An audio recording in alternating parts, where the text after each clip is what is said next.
eo afaka va ianao eo afaka va ianao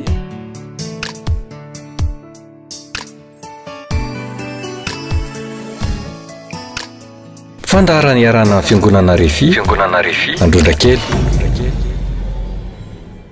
eny ary tompoko mbola manatitra ny arahaba momba ampirarintso ho atsika izay manaraka ny fandaharana amin'izao fahitalavitra izao indray ny tenako ankehitriny mirasoanao any keo androany izay mety ao anatin'ny tsy fahasalamana Andriamanitra ny androany hitondra fanasitranana lehibe anao ho any keo izay matsapa hoe tena vesarana olana ady fahoriny de tsarovo fa Andriamanitra izay lehibe indrindra afaka hitondra famonjena feno afaka hitondra fanafana afaka hitondra vahaolana afaka hitondra fandraisena ho anao ihany koa manarakaraka izay ihany koa dia miantso atsika rehetra ary manasa atsika ihany koa ny tenako mba anjoy hanaraka hatramin'ny farany indray izao fandaharana izao satria fantatro fa matoa mahita ity fandaharana ity ianao matoa ihany koa anao mbola toto izao afatra izao dia manomana zavatra lehibe ho anao Andriamanitra androany maraina ka raiso tena hoe fahasoavana ho anao manokana izany raiso ihany koa hoe tena Andriamanitra te hitsantsehatra hiasa eo amin'ny fiainanao manokana mihitsy ihany koa no mahatonga anao mbola nahita sy mandrea izao afatra izay hoentina izao ny zavatra lehibe ambaraka amintsika izay manaraka dia ity Andriamanitra tsy manao zavatra kisendrasendra izany ary eo amin'ny fanjakan'Andriamanitra ihany koa tsy misy zavatra hoe ny fanodina kisendrasendra fa ny zavatra rehetrarehetra ataon'Andriamanitra amin'ny fotoanany dia misy antony ary efa voalaminy dia mimeloha avokoa izany raha sendra mahita ianao na ihany koa manaraka ny fandaharana ianao dia raiso tena fifalianao anao zany satria nahoana hitsantsehatra indray Andriamanitra dia hitondra famonjena hitondra fahasoavana hitondra vahaolana hiasa mahery eo amin'ny fiainantsika mety efa niazakazaka nitady vahaolana ianao hatraizatraiza mety efa niazakazaka mitady famonjena ianao hatraizatraiza izay nalehanao nambany tediavanao fanampiana mety tsy afaka namonjy anao mety tsy afaka nanampy anao mety tsy afaka nko nitondra vahaolanao anao fa nitsarovo dia izao ao amin'Andriamanitra dia ambara amin'ny baiboly fa tena hain'Andriamanitra ny zavatra rehetra ka manoloana izay indrindra rao hoe ahoana natonga an'Andriamanitra afaka ahay zavatra rehetra ahoana inko natonga an'Andriamanitra afaka tafavoaka ny zavatra rehetrarehetra andresy ny zavatra rehetra izay misy eo amin'ny fiainantsika zanak'olombelona zao voalazan'ny tenin'Andriamanitra ao amin'ny boky ny filazantsarany Luka toko fahasivy nanomboka andininy voalohany Luka toko fahasivy ao amin'ny andininy voalohany dia zao teny voasoratra amin'ny anaran'i Jesosy manao hoe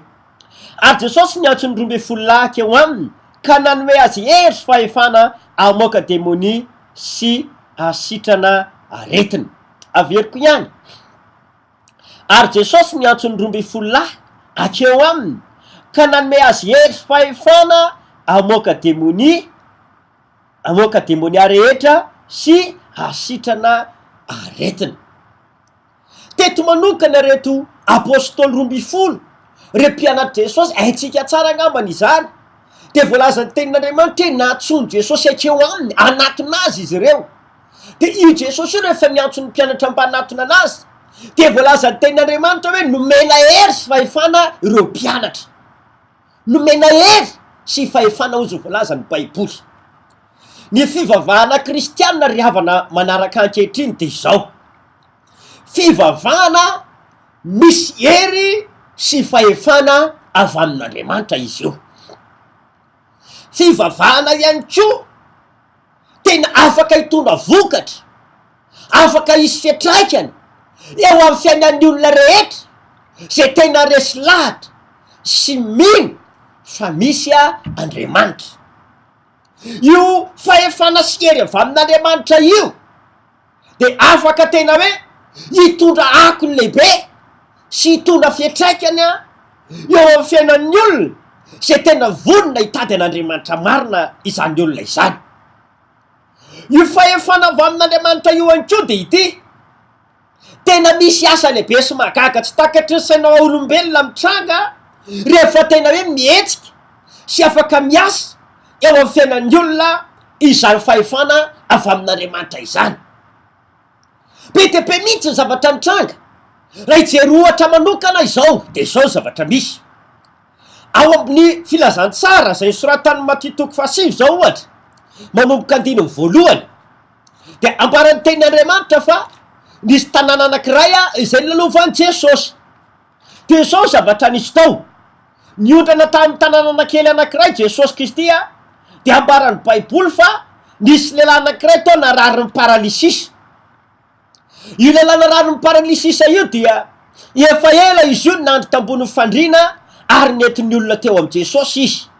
ary efa nahita an'io finoany olona io Jesosy de nanao taminy hoe raha lehilahy ozy matoky fa voavela ny elikao izy zany nisy fahefana tamin'i Jesosy hitona famelan-keloka ho an'le olona ary niaraka tam'izay ihany koa dia ambaran'ny tenin'Andriamanitra hoe nanomboka ny baikony Jesosy no teneniny ary miteny hoe mibaiko avy hatrany ty lehilahy teo hoe mitsangana ianao betao ny fandrinanao de mandehana mody. Olona marary ny paralysisa, olona narary amataonany maro olona nijaly teo ambony fandriana, olona fa mibatain'ny olona mihitsy teo ambony fandriana mihitsy zany fa ambaran'ny tenin'Andriamanitra kosa fa rehefa tonga teo le Jesosy Kristy manana hery fahefana nanona ny ty lehilahy ty zay bataina eny ambony fandriana de ambaran'ny tenin'Andriamanitra fa niaraka tam'izay satria matoa Jesosy niteny hoe voavela ny elikao manana fahefana sery amela eloka izy. Faharoa mbola niteneniny ihany koa batao ny fandriana oriavanao olona marary ange zany olona ambony fandriana ange zany bataina fotsiny ne zany tsy mahetiky intsony ne zany amataonany maro ange nijaliana izany fa rehefa tele manana nezy fahefana afaka mibaiko sy mandidiny aretina de ambaran'ny tenin'Andriamanitra fa niaraka tam'izay de zao voalazan'ny tenin'Andriamanitra mindiny fahenina fa mba ho fantatrareo fa zanak'olona manana fahefana ty ambony tany amela eloka de hoy izy tam'ilay marary ny paralysisa mitsangana betao ny fandrinao ka mamody any antranonao de nitsangana izy ka lasa nodya tany antranony ary ny vahoaka raha nahita izany dia raiky tahotra ka nakalaza an'Andriamanitra izay nanome olona fahefana toy izany. Mbola miverina ihany eto zany ny tenin'Andriamanitra hoe Jesosy Kristy nanomboka mibaiko an'io lehilahy io ary niteny taminy sy nandidy azy batao ny fandrinanao de mandehana mody any antranonao ianao niaraka tam'izay de lasa nandeha ilay lehilahy ary sitrana tanteraka ny aretina gaga daholo ny olona rehetrarehetra teo sady nankalaza an'Andriamanitra ao zy voalazan'ny baiboly hoe tena isaonana an'Andriamanitra fa izay nanome olona fahefana toy izany zany hoe tsy misy olona tety ambonin'ny tany tsy misy olona tam'izany vanim-potoana ny ainy an' Jesosy zany navita n'io zavatra lehibe io fa rehefa tonga Jesosy satria nitafinosy ranaka endrika am'olombelona le zanak'Andriamanitra ny raha namonjy ty zao tontolo zao ty de ambarany bokyny Hebreo nitafinofo amandrataky ny zaza rehetrarehetra izy fa sainky nampiavaka an' Jesosy de ambarany tenin'Andriamanitra hoe manana fahefana sy hery izy ary fahefana sy hery teo am-pelantanany io nafahany namela eloka le olona ary nafahan'le olona ny rehefa nasitranana ka lasa notany antranony izy ka niaiky ny olona rehetra lasa nankalaza an'Andriamanitra ny olona rehetra malahoana loatra re izao zavatra lehibe hitatsika izao fa misy fahefana sy hery ka afaka mitondra fanasitranana ho an'ny olona. Teo zany zao de hitatsika hoe rehefa nanetsika le fahefana tao aminy Jesosy lay Kristy ilay Mesia izay ny raha an'Andriamanitra tety ambony tany le zanak'Andriamanitra namonjy ty zao tontolo zao ty rehefa nanetsika fahefana izy de afaka namela eloka afaka mitondra fanasitranana ho an'ny marary tsy nisy fametrahan-tanana koa renka teo hoe tsy nisy vavaka-pela ataon'i Jesosy ika teo hoe fa nanetsika sy nampiasa ny fahefana teo aminy sy ny hery tao aminy izy tena ndray fanasitranana ny marary tam'izany fotoana izany. Manarakaraka izay ihany koa de izao tsy fahefana mamela eloka fotsiny na fahefana manasitrana fotsiny teo am-pelantanan'i Jesosy na hoe zay ihany ny vitan'ny hery tao aminy fa te hisarika atsika rehetrarehetra manatrika sy mamne maheno ankehitriny hoy amintsika Jesosy tompo de niteny fa ny zavatra rehetra mino zay ne na inona tsy hoe manasitrana ihany tsy hoe mamela eloka ihany tsy zay ihany na voafetra ho am'izany fotsiny no vita le hery fahefana avy amin'i Jesosy fa tena mavita ny zavatra rehetra ary ro mihitsy moa ny tenin'Andriamanitra hoe na ny zavatra tsy hain'ny olona azy hain'Andriamanitra atao. Misy zany ho anao zay manaraka ankehitriny mahita zao afatra izao mandre any keo ianao de hoy aminao androany mety efa mitady vaolana ianao mitady fanasitranana ianao mitady famonjena ianao fa tsy nahita ve ianao mitondra anao ary misarika anao andao angana iantery miankina ame fahefan'Andriamanitra fa ainy nitora fanasitrananao anao ankehitriny ho an'izay efa nanaraka ny afatra faraparanetiko teto amin'ity fahita lavitra ity ngambany dia nandre fijorovavolom-belona izay netiko teto ianareo fa saingy izao misy fijorovavolom-belona hafa ihany ko izay hoentiko atsika am'izao fotoana izao ahitako lehilahy anankiray zay tonga lasa mpivavaka mihitsy ao amin'ny fiangonan'Andriamanitra zay nitondrananay izy io lehilahy io de nibotsina be mihitsy ny kibony nisy aretina tao aminy ary efa nentina tambitsabo tany amin'ny klinika ary ny zavatra nisy de zao arakaraky ny andehanany fotoana dia tsy nety fa niomby ihany ny aretin'io lehilahy io ary tamin'izay fotoana zay indrindra no ny dokotera no nanome afatra manao hoe tsy maintsy ataony opération satria efa natao ny fijerevana ny échographie ny radio sy ny fizahana rehetrarehetra de hoe tsy maintsy mandalo fandidiny na opération ty lehilahy ty vola be amina tapitra isan'ny maro anefany no tsy maintsy olanina sy hotediavina mba hafana manasitrana sy manao ny opération an'ity lehilahy ty zavatra ray nefa dity ile lehilahy memahy fa ny kibo mibotsina ihany ary izy tsy mahazo aina intsony ary raha fahitana olombelona de hoe tena mba vahoana ny fahafatesana angambany ity olona ity fa saingy izao rehefa nandreny toriteny izay nataon'ny mpanompon'Andriamanitra tamin'ny alalan'ny afatra tamin'ny radio izy ka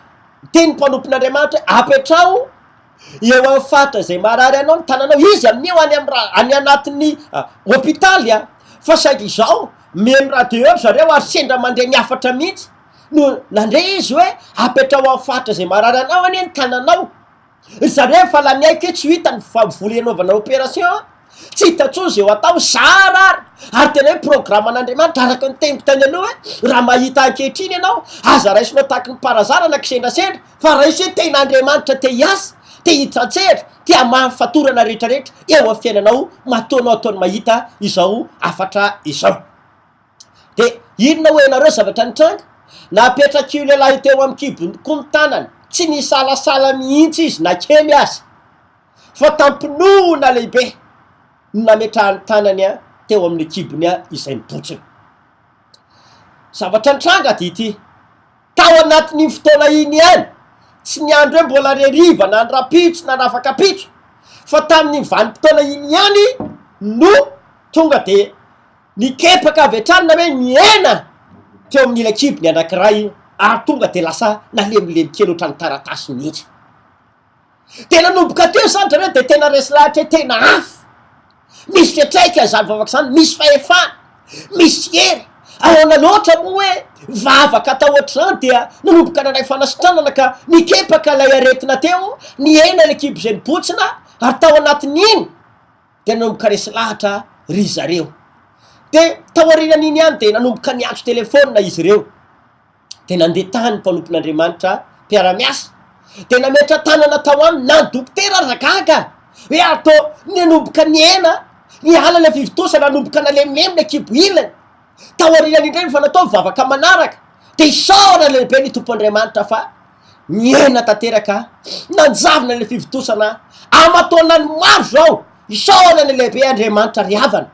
fa tena misy fahefana sery tokoa izao fivavahana kristianina zay ataotsika izao satria sitrana le lehilahy ary afaka tanteraka nanjavina hoe na tsy hay hoe nakaiza le aretina fa de sitrana rahabaky teny nivoakany hôpitaly Soamatsara izy ireo mandraky tiany androany isaorako an'Andriamanitra lehibe mihitsy miara-miasa aminay akaiky olona io am'izao vaninandro zao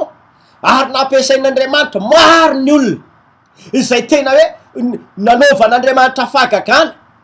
nositramin'Andriamanitra tamin'ny alalan'izy ireo ary afaka tamin'ny aretina afaka tamina olana afaka tamin'ny geja afaka tamin'ny fatorana ary tena hoe nataon'Andriamanitra fitaovana sy vavolombelo miasany magaga io lehilahy io am'izao fotoana itenenantsika izao ny voninahitra dia averina ho any am' Jesosy Kristy le tompony hery sy ny fahefana lehibe izay nanome olombelona ihany ko fahefana entina manasitrana tahaka izany. Ka izay indrindra no antony tenenako aminao hoe tsy manasitrana ihany akory na mamela heloka ihany no vita lery fahefana avy amin'i Jesosy, fa zavatra mitranga sy misy ihany koa de araka voalazan'ny tenin'Andriamanitra zao any amin'ny Matia 7:10 indray ao amin'ny 5:50 de voalazan'ny tenin'Andriamanitra fa tonga tany amin'ny tanàna anankiray indray Jesosy tompo tamin'ny fotoana io. Rehefa tonga ny fotoana na avy nampianatra ny tenin'Andriamanitra sy avy mivavaka ho an'ny marary, avy namoaka démonie, de mpianatra moa nanomboka niteny tamin' Jesosy efa hariva ny andro Jesosy ity toerana misy antsika ity tany foana, tany tsy misy mpivarotra sakafo, tany tsy misy mpivarotra rano, tsisy ninina azony olona hoanina, ny vahoaka ihany ke fa ela loatra ny eny-biafatra nataontsika teto. Noho izany Jesosy andao mba ho ravaina ny olona mba te ho any amin'ny vohatra sady hitady sakafo tokony mba ho anazy mba hoanina. Jesosy de nanomboka ny teny tamin'izany fotoana izany, ozy voalazan'ny tenin'Andriamanitra amin'ny Matia 4:4 zao vaky ny teny amin'ny anaran'i Jesosy. Fa ho Jesosy taminy tsy tokony andeha izy omena rehanina izy, fa hoy ny mpianany taminy tsy misy aty aminay afa-tsy mofo 5 sy azan-drano 2. Aro izy eto aty amiko izany de nasainy mipetraka teny ambonin'ny ahitra ny vahoaka, ary noraisy ny mofo 5 sy ny azan-drano 2 de miandrandra ny lanitra izy ka nisaotra, ary noho novakiny dia novakiny ny mofo de natolo ny mpianatra, ary ny mpianatra kosa nanolotra ho an'ny vahoaka. Ary nihinana avokoa izy rehetra ka dia voky, ary nangony no sombosombo ny sisa tsy lany ka de nafenoarina 250. Izay nihinana de tokony 5,000 lahy, afatsy ny zaza amam-behivavy. Ry havanao, tsy haiko hoe tena resy lahatra venao amin'izany afatra hoentin'ny tompo ho antsika izany. Tena mino venao fa arak'le nampidirako an'ity afatra tany aloha hoe misy fahefana sy hery magaga teo ary fivavahana kristianina avy amin'Andriamanitra mihitsy ny aviany izy io. Tety indray zao de namaolana Jesosy, nanao zava-magaga tsy takatry ny saina maha-olombelona, satria nahoana rehefa avy nampianatra tany an-tany foana de ambarany baiboly hoe ny mpianatra nanomboka ny teny tamin' Jesosy andao ravaina ny olona, andao entina alefa mandeha mitady sakafo any amin'ny toerana rehetrarehetra any izy ireo fa efa hariva be teny ny andro.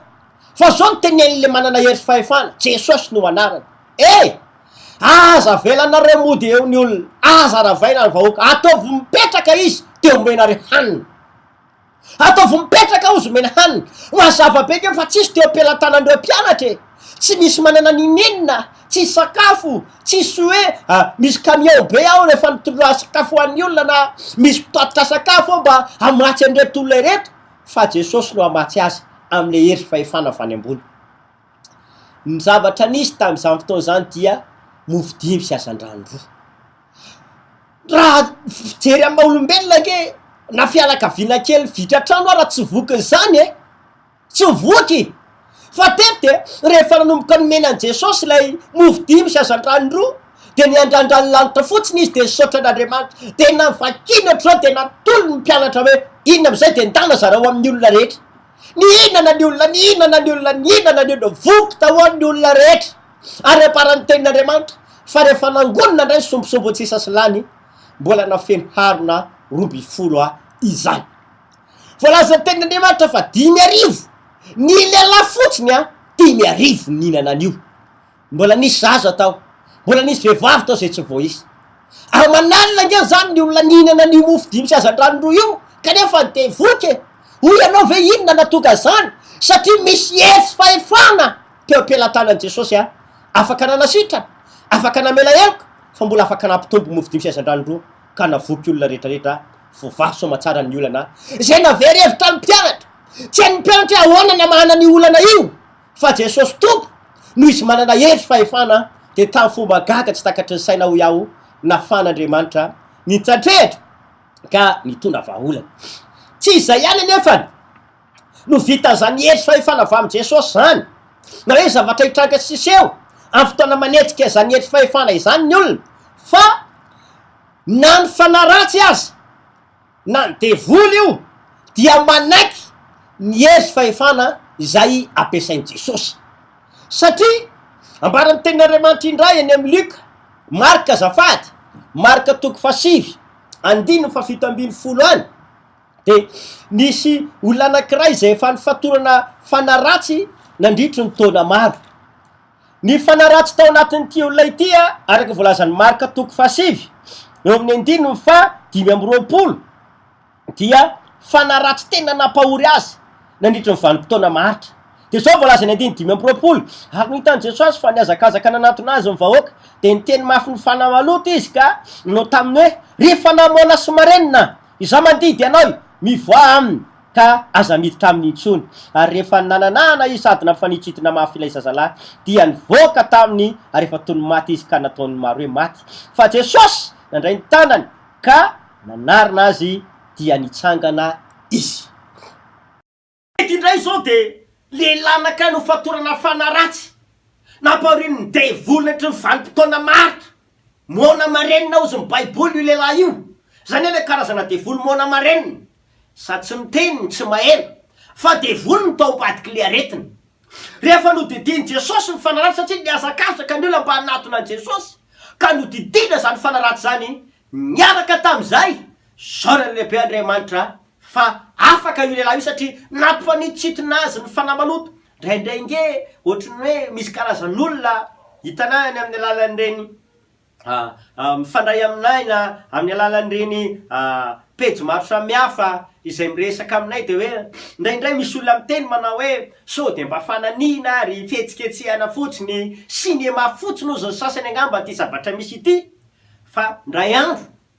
nisy olona tahaka zany mihitsy. De zao ny teneniny am'izay rehefa avy mivavahana izy pastera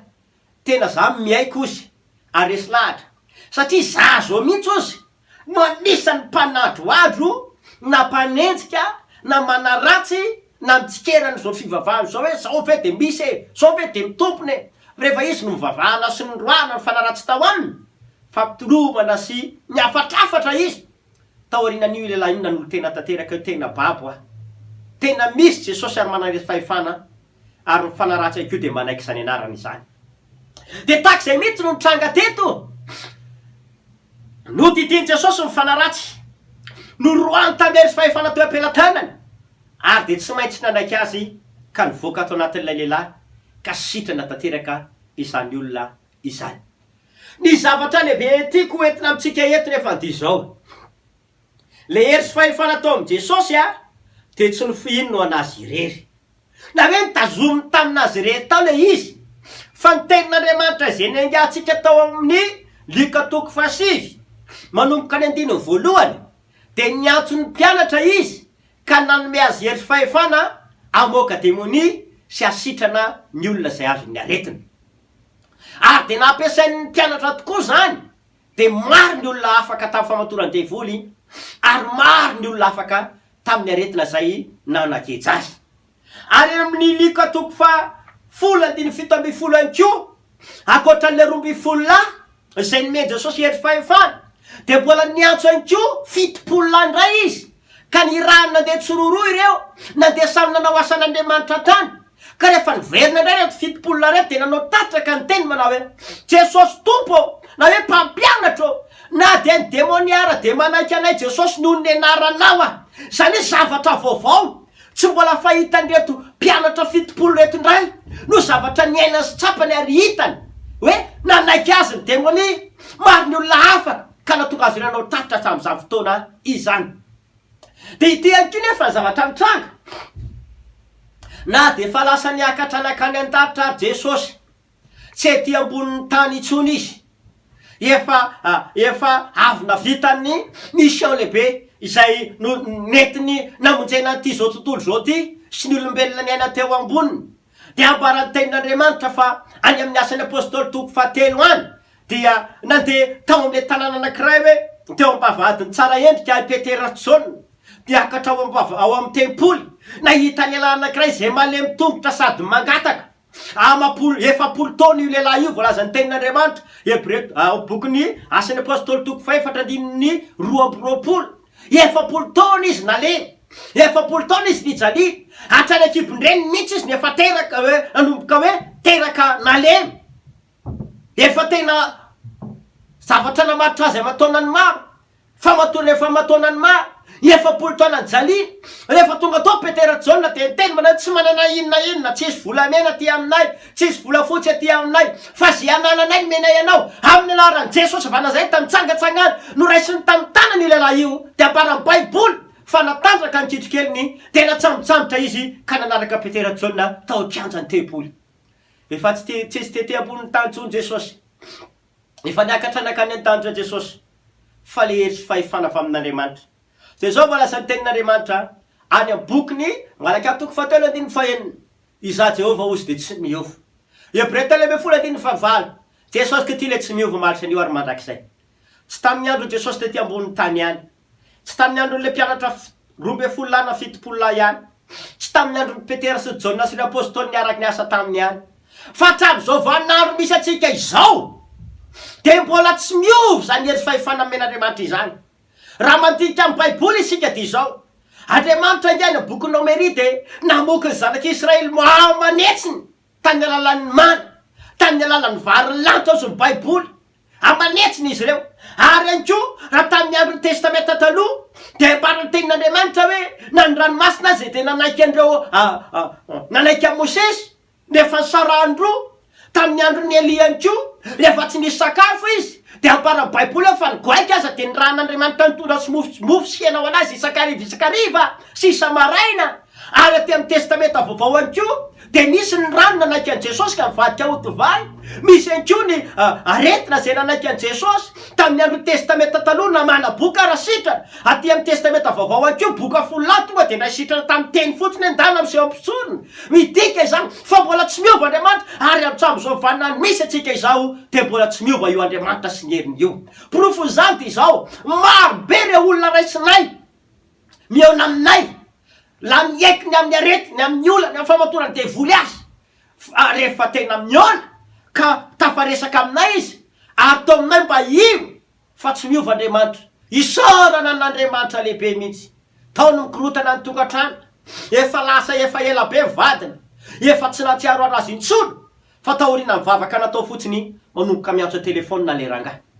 tao any ko rehefa tena hoe tsy nanana asa matoanany maro tsy mba manana asa fiksa mihitsy fa tao badiky mivavaka zay natao tonga de asa anakifiry ndray manatonazy de mitady azy indray tao rehefa sarany trosa tena hoe amatapitrisany maro fa tamin'ny alalan'ny mivavaka natao soran'Andriamanitra fa ny tompoly indray nampindrana tia ampiasay ty voly ty de averentsy kelikely ny volanay zany rehetrarehetra izany tomboky de no niery sy lay fahefana avy amin'Andriamanitra no isaro anao zay manaraka ankehitriny ho faranako zao afatra izao mino ianao miantso anao ako atao ino an' Jesosy sy ny fahefany sy ny heriny mino anao fa tsy miova Andriamanitra alao Jesosy anapaka sy aso atanteraka amin'ny fiainanao aza mieritreritra nara-piangonana na fotom-pivavahana tsy any zavatra taomako anao aloha fa atao ino an' Jesosy ho faraparanako zao afatra izao azy foajeje venao misy aretina venao misy fanaratsiosina venao mikorotana ve ny fiainanao sy ny tokantranonao tsy milamina ve ny arabolanao sy ny asanao miantso anao afovahany herin'ny fahefan'Andriamanitra io fa andao ivavaka andao anatina ny tompo ka izay fiangonana ray fiandrondra kely de misy tombavaka lehibe ataonay isaky ny atalata am'ray sasany alakamisy am'ray sasany ary ny alahady de manomboka amin'ny 7 amin'ny 9 ora amin'ny 1:10 ary amin'ny 2 ora sasany tolakandro inefatra resana rehefa alahady reo fotoana rehetrarehetra reo de misy hery fahefana avy amin'Andriamanitra tanova tantary amin'ny tenan'ny olona maro ka antsoka anao tongavy aza misalasala aza mijena ara-piangona zany fa le herin'Andriamanitra satria tsy an'olona ny fiangonana fa an' Jesosy tompo no izany tongavy ianao fa etika amin'ny hery fahefana avy amin'i Jesosy dia raha ohatra te eo aminay moa ianao misy lahara-tariby io amin'ny vata fahitalavitra io afaka miantso anay ianao afaka miona aminay manokana ianao afaka mandray anao zay mila torohevitra na mila vavaka ianao tsy anay ny fahefana sy ny hery fa an' Jesosy Kristy zany fa nomeny anay zany mba entina mamatsa zanak'Andriamanitra ivavaka ao anao ankehitriny apetrao fonao ny tananao ary raha marary ianao de efa faritra marary ny tananao fa ivavaka ao anao Andriamanitra misaotra anao amin'ny anaran'i Jesosy lehibe sy mpamindra fo ianao tompo Andriamanitra raiko ianao le Andriamanitra izy atrizay ary mandrakizay Jesosy ianao le tsy miova ianao le mahagaga ianao le manana ny fahefana ka nomena ho anay izany ka ankehitriny mamindra fo irainay eo mamindra fo irainay zany indrindra sitramo zay rehetrarehetra marary amin'ny anaran'i Jesosy didina ny aretina sy ny fividosana sy ny fanaitainana miala ao anatin'ny nofo rehetra izany ary mandidy ny asana fanaratsy ny ozony miala amin'ny tokantrano miala amin'ny olona io foanako ny trosa sy ny heriny miala ny fantrana amin'ny anaran'i Jesosy fa ako famatorana ako voavotsy ny olona ako tonga zanak'Andriamanitra sitrana ro afaka izy voninahitra rano tompo amin'ny anaran'i Jesosy Kristy tompo amen. Dia samy io tain'Andriamanitra tompo ka mirary fiadanana. Eo afaka va ianao? Eo afaka va ianao?